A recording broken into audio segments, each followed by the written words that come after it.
hey, look, sign one of the top prospects in the class of 2024 with DJ Lagway in the last cycle from Texas. And now, Will, they're targeting other out-of-state prospects for the 2025 class. So two prominent names we need to discuss right here when we let's go into more detail about this 2025 class, but let's start at the most important position on the field.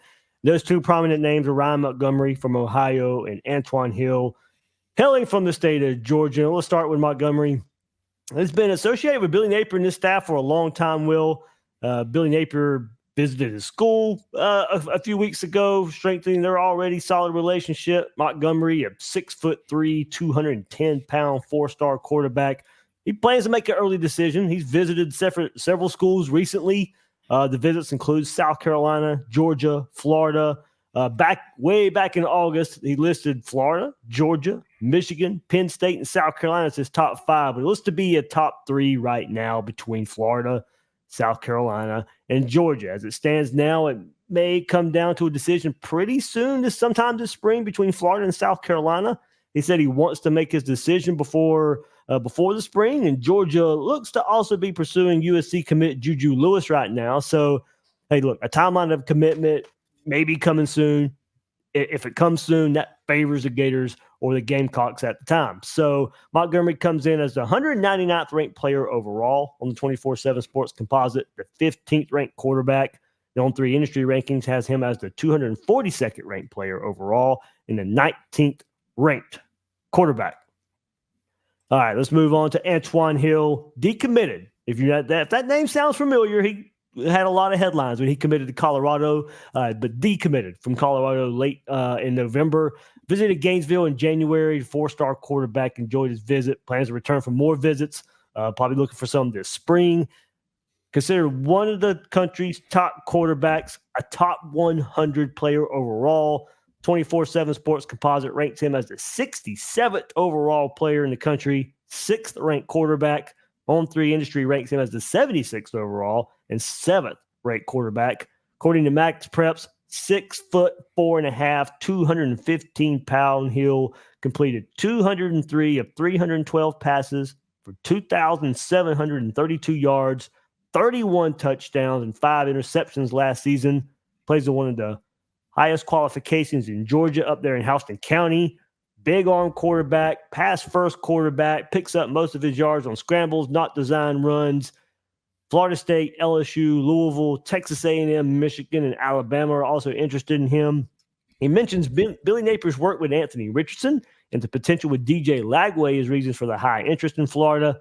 Some feel, Will, Florida might be the team to beat right now for Antoine Hill. The Gators put a lot of effort into Ryan Montgomery of Ohio, Antoine Hill of Georgia, but also recently offered SMU commit Keelan Russell of Texas and have extended an offer to four-star Matt Zola out of Pennsylvania. So, we'll see where it goes, Will, but those two right there, those two prominent names really look to be, at the moment, I'd say Florida ends up with one of those guys. And on the heels of getting DJ Lagway, would send some shockwaves, I think, especially with Hill. If you want to go by rankings, I know a lot of people like Montgomery and his game as well. But getting either one of those guys, I think would go pretty far for Billy Napier in this 2025 class. Yeah, I mean, look, like I just said earlier, recruiting's about stacking, and DJ Lagway may turn an ankle. You end up with a high ankle sprain. Who do you have coming in behind him? I mean, you remember 2012, right? Jeff Driscoll stays healthy the whole year. The Florida offense looks decent. The defense carries them, and they have a successful year. 2013, Driscoll breaks his ankle against Tennessee.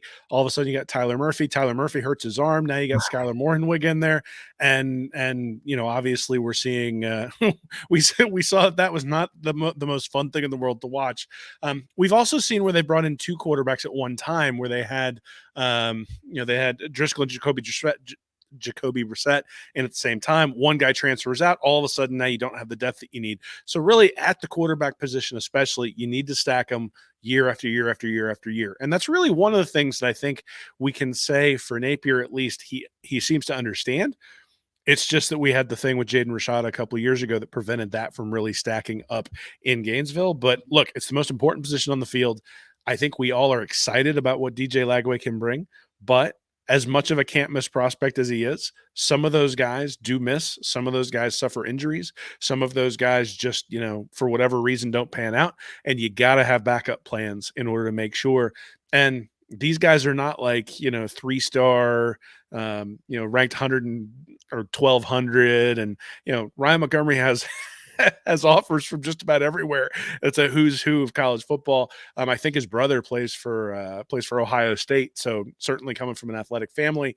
And then Hill, like you mentioned, got some pub for a decommit earlier from Colorado, but a good player in his own right from Warner Robins, Georgia. So again, sort of rating an area around Gainesville. That's maybe one reason why I would sort of look at Hill beyond just the recruiting ranking, look at Hill and say he's close. It's worth rating that area as opposed to Montgomery, who's up in Ohio. But, hey, if you're pulling somebody away from the Buckeyes or pulling somebody away from the Buckeye State, who's a big time prospect at the quarterback position, I still think that bodes well for your program.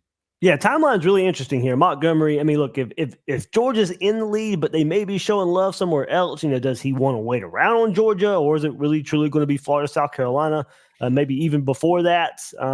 But as I said, if he thinks Hill may pop sometime this spring and he really wants Florida, so the timeline here could benefit Florida. I don't know if it would really hurt Florida, but it could be beneficial here.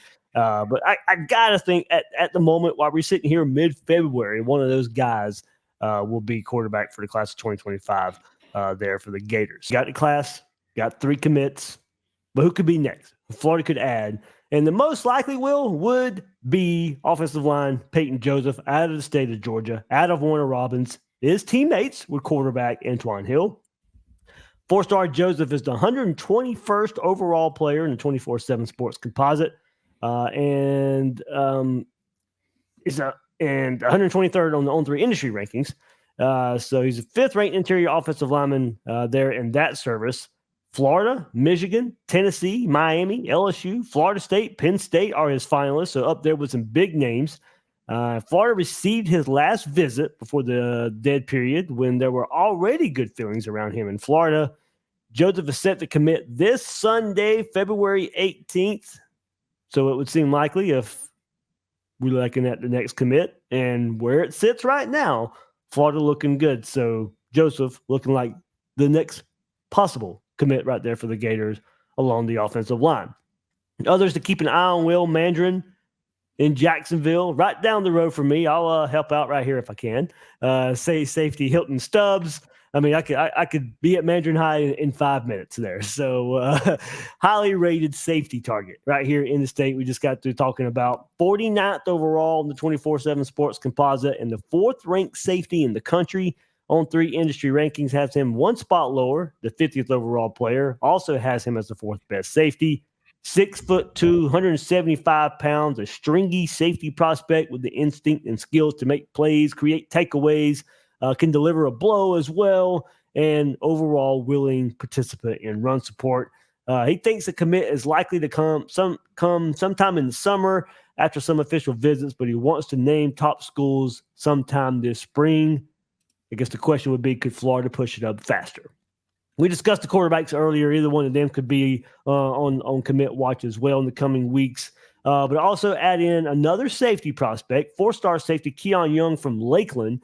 He has named Florida his leader and is looking to commit sometime in the spring.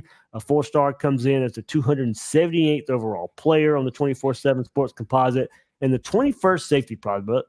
Rated a bit higher on the On3 industry rankings, coming in as the 220th overall player and the 17th rated safety. So a good start, Will, can become even better in the next weeks and months.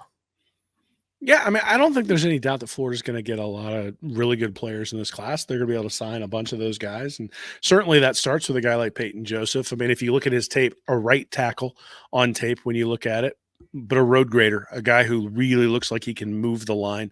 And considering what Florida's identity has, at least what they've wanted it to be under Billy Napier and what they seem to want to do on the offensive side of the ball, that becomes important. Stubbs at safety, we saw a lot of missed tackles and poor safety play last year. Florida's had to go out in the transfer portal to sort of supplement that with guys like Kamari Wilson leaving, having to bring in guys like Asa Turner to fill roles there at safety. They're going to need guys to step up. And then obviously you mentioned Montgomery and Hill, talked about quarterbacks earlier. one of those guys or both, if hopefully we get lucky, both of them commit.